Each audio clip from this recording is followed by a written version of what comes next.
Student, welcome to our channel Meraj classes. अब real number में आप लोगों को बताया जाएगा जो जो इंपॉर्टेंट टॉपिक है वही सब आप लोगों को बताया जा रहा है। अब क्वेश्चन रियल नंबर में उसके बाद आता है √10, √17। इस तरह के नंबर को आपको नंबर लाइन्स में रिप्रेजेंट करना है। तो जब भी रूट वालों को नंबर लाइन में रिप्रेजेंट करने के लिए क्या करेंगे, एक चीज याद रखिएगा, सबसे पहले स्केल से मेजरमेंट कर लीजिएगा। तो इसके बाद 0, 1, 2, 3, 4, 5, -1, -2 तक लेके चलेगा। फिर उसके बाद क्या करेंगे आप लोग, रूट अगर 10 है तो 10 को ऐसा लिखेंगे कि दोनों नंबर ऐसा टर्म में तोड़ेंगे कि दोनों नंबर ही आपका स्क्वायर में आ जाए। फॉर एग्जाम्पल 9 + 1 10 होता है। अब दोनों ही क्या होगा, आपका स्क्वायर में आ जाएगा। 9 बन जाएगा 3 का स्क्वायर और 1 बन जाएगा 1 का स्क्वायर। इस तरह से तोड़ेंगे। 8 + 2 भी 10 होता है, लेकिन वो दोनों किसी का स्क्वायर नहीं बनेगा। तो ये 3 जो हो जाएगा आपका ए और ये 1 हो जाएगा आपका बी। फिर उसके बाद करना क्या आपको, यहां से यहां तक 3 यूनिट लेना आपको, 0 से लेकर यहां से आपको काउंट करना है यहां तक। ये आपको पूरा यहां से ए हो गया। अब इस पॉइंट पे हम लोग क्या करेंगे, 90 डिग्री कंसल्ट करेंगे। आता है 90 डिग्री कंसल्ट करना। कंसल्ट करने के बाद यहां से यहां 1 यूनिट लेंगे, क्योंकि वाई एक्सिस में आपको 1 यूनिट यहां तक पड़ेगा। ठीक है, अगर लाइन छोटा हो रहा तो 2 सेंटीमीटर को 1 यूनिट मान सकते हैं, यानी कि डबल यूनिट 1 सेंटीमीटर हो जाएगा। वो स्केल आप पे डिपेंड करता है। फिर यहाँ पर ही कंपास रख के आप, और यहाँ पर ही पेंसिल रखेंगे, और यहाँ पर क्या करेंगे, इसको कट करेंगे। यहाँ पर ही कंपास और यहाँ पर ही पेंसिल रख के जो इसको कट करेंगे, जहां पर ही ये पॉइंट कट होगा वही लाइन क्या कहलाएगा आपका, तो ज्वाइन करा देंगे ना, तो ज्वाइन करा देंगे और यहाँ से यहाँ कट करेंगे। यही लाइन आपको कहलाएगा √10। इस तरह से √17 को भी लिख सकते हैं। 16 + 1 16 हो जाएगा 4 का स्क्वायर या 1 का स्क्वायर। तो ये हो गया ए और ये हो गया बी। यहाँ से यहाँ 4 सेम 1 यूनिट रख के काट देंगे। इस तरह से आप नंबर लाइन में रिप्रेजेंट कर सकते हैं। फिर उसके बाद आपका आता है बताना है कि राइट द डेसिमल एक्सपेंशन। वो किस तरह का एक्सपेंशन है, टर्मिनेटिंग है या नॉन टर्मिनेटिंग है, रिकरिंग है या नॉन रिकरिंग। जब बेसिक में ही बताए थे कि कौन टर्मिनेटिंग होगा और कौन नॉन टर्मिनेटिंग। 36/100 जब 36/100 को हम लोग डिवाइड करेंगे तो ये 0.36 हो जाएगा। पॉइंट के बाद और डिवाइड नहीं होगा और आगे नहीं बढ़ेगा, तो और नहीं बढ़ेगा, खत्म हो जाएगा, तो ये टर्मिनेटिंग डेसिमल कहलाता है। टर्मिनेटिंग को ही बोला जाता है नॉन रिकरिंग। नॉन रिकरिंग ये डिवाइड करके चेक करना, जैसे 4 1/8 इस तरह से ना, तो 8 4 32 + 1 33/8। तो 33/8 को जब हम लोग डिवाइड करेंगे, 8 4 32 1.0, 8 1 8 2.0, 8 2 16 4.0, 8 5 40। ये पूरा कट गया, आगे नहीं बढ़ा, तो कितना है इसका 4.125। आगे नहीं बढ़ा तो ये भी टर्मिनेटिंग डेसिमल कहलाएगा या नॉन रिकरिंग डेसिमल कहलाएगा। डिवाइड करने पे अगर नहीं हो रहा है, बढ़ते जा रहा है, तो नहीं खत्म हो रहा, तो वो नॉन टर्मिनेटिंग होगा, मतलब रिकरिंग डेसिमल होगा। मान लिया 2/11, इसका ये नंबर कब पता करना आपको, टर्मिनेटिंग है या नॉन टर्मिनेटिंग है, डिवाइड करके। ठीक है, तो 11 यहाँ लिख दिए और 2 से डिवाइड करते हैं। 0.0 दिए, 11 1 11, 9 बचा, पॉइंट दे 0 बटा, 11 8 88, 2 फिर पॉइंट दे, फिर 0 बटा, 11 1 11, फिर 0 बटा, 11 8 88। ये कभी खत्म नहीं होगा। देखिए 2 2 9 2 9 बचते जाएगा। तो इसका जब हम लोग करेंगे तो 0.18 कभी ये खत्म नहीं होने वाला। इसी यही इरेशनल नंबर मतलब नॉन टर्मिनेटिंग डेसिमल, और जो नॉन टर्मिनेटिंग होता है उसको रिकरिंग डेसिमल बोला जाता है। और जो चीज रिपीट करता है उसके ऊपर हम लोग इस तरह से बार लगा देते हैं।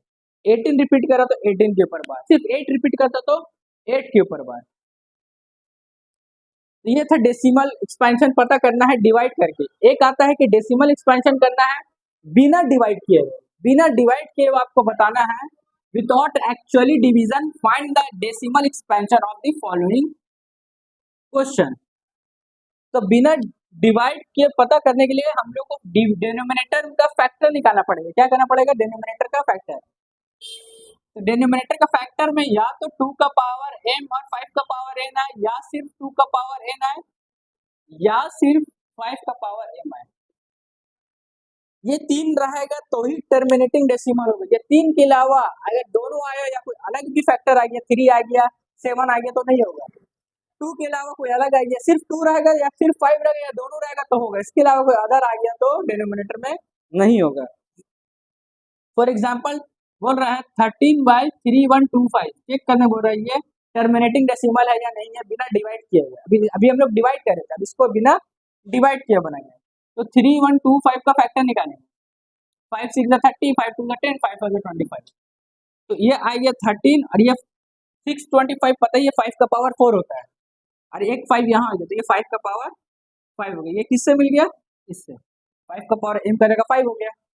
तो और इसके अलावा तो कुछ नहीं आया 5 के अलावा। 2 रहे नहीं रहे दिक्कत नहीं है, रहेगा तब भी हो जाएगा, नहीं रहेगा तब भी हो जाएगा, लेकिन इसके अलावा कोई और नहीं होना चाहिए। मतलब ये टर्मिनेटिंग डेसिमल हो गया और नॉन रिकरिंग हो गया। फिर उसी तरह 17/8 है। 17/8 का पता ही आपको 2 का पावर 3 होता है, ये इससे मैच कर गया। ठीक है, इसी तरह और भी क्वेश्चन है जिसमें दोनों आ सकता है। अब जैसे एक तो दिया हुआ 6/15, जब 6/15 का हम लोग फैक्टर निकालेंगे 3 5 जा 15। अब बोलेंगे कि डिनोमिनेटर में 3 आ रहा है तो मतलब ये नॉन टर्मिनेटिंग होना चाहिए ना, क्योंकि डिनोमिनेटर में ये दोनों के अलावा कुछ और नहीं होना चाहिए। लेकिन एक चेक भी करेंगे ऊपर से कट रहा है या नहीं, ये भी चेक करना है। अगर ये कट जा रहा है 3 2 जा 6 तो ये 2/5 हो गया, तो 5 के अलावा तो कुछ बचा ही नहीं ऑलरेडी। तो ये नॉन टर्मिनेटिंग लग रहा है कि नॉन टर्मिनेटिंग है, लेकिन असल में ये टर्मिनेटिंग है क्योंकि 3 कट कर हट गया। तो इसी तरह हम लोग चेक करना है ये डेसिमल एक्सपेंशन टर्मिनेटिंग है या non terminating, with division without division. Divide भी करके चेक करते हैं और बिना डिवाइड किए भी चेक कर सकते हैं। बिना डिवाइड किए चेक करने के लिए हम लोग को फैक्टर निकालने का जरूरत पड़ेगा। फिर उसके बाद इसमें आपका इंपॉर्टेंट जो आता है, एक आता है एक्सप्रेस जो नंबर जो होता है p/q के फॉर्म में। ये भी मोस्ट इंपॉर्टेंट क्वेश्चन है। ये दिया हुआ 0.3, ये नॉन टर्मिनेटिंग डेसिमल है, इसको p/q के फॉर्म में करना है, इसको वल्गर फ्रैक्शन बोलते हैं। ठीक है, इसको बनाने के लिए क्या करेंगे, मतलब 3 मतलब रिपीट कर, इसीलिए इसके ऊपर बार लगा हुआ, पहले ही ऑलरेडी बता दिया। तो इसको क्या करना है, लेट मान लेना है, x = 0.3। अब उसके बाद क्या करेंगे, x = 0.333, जितना भी 3 आपको मर्जी लिख सकते हैं, और इसको इक्वेशन 1 मान लेंगे और डॉट डॉट दे दिया, मतलब इसके पास 3 खत्म नहीं हो रहा है। फिर उसके बाद क्या करेंगे, ठीक बार से पहले पॉइंट होना चाहिए। अगर बार से पहले पॉइंट नहीं रहेगा तो सॉल्व नहीं करेंगे, उसको एक स्टेप पॉइंट को बार के पास ले जाएंगे। यहाँ पर हम लोग ऑलरेडी बार से एक पहले पॉइंट दिया हुआ। अब इस ये नहीं देखना, ये देखना पॉइंट के बाद कितना में बार है, एक डिजिट में, तो 10 से मल्टीप्लाई करेंगे क्वेश्चन को।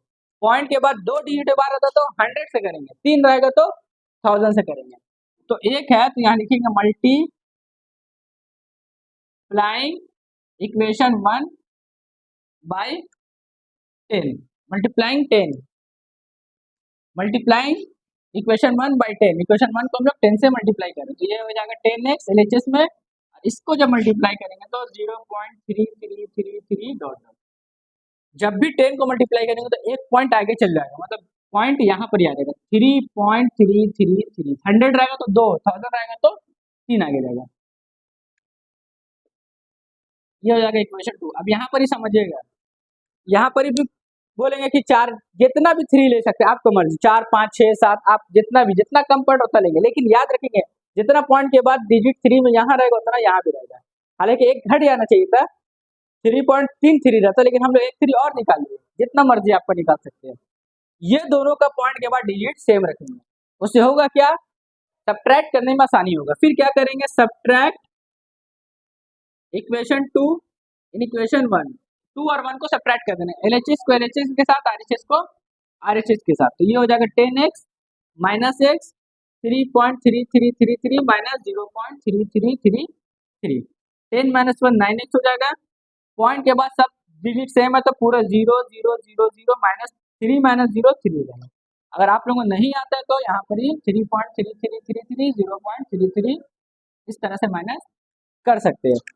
पॉइंट के बाद 0 का वैल्यू खत्म हो जाता है। x का 3/9 3 1 3 3 3 9 आंसर इज 1/3। ये p/q के फॉर्म में आ गया। सबसे आसान क्वेश्चन था, सबसे इजी। अगर सीरियल वाइज बार ऐसे रहेगा 1 2 3 के साथ रहेगा तो सेम प्रोसेस से बनते जाएगा। अगर बाद में आ रहा है, एक क्वेश्चन दिखा दे रहे हैं कि बाद में बार कैसे आ रहा है।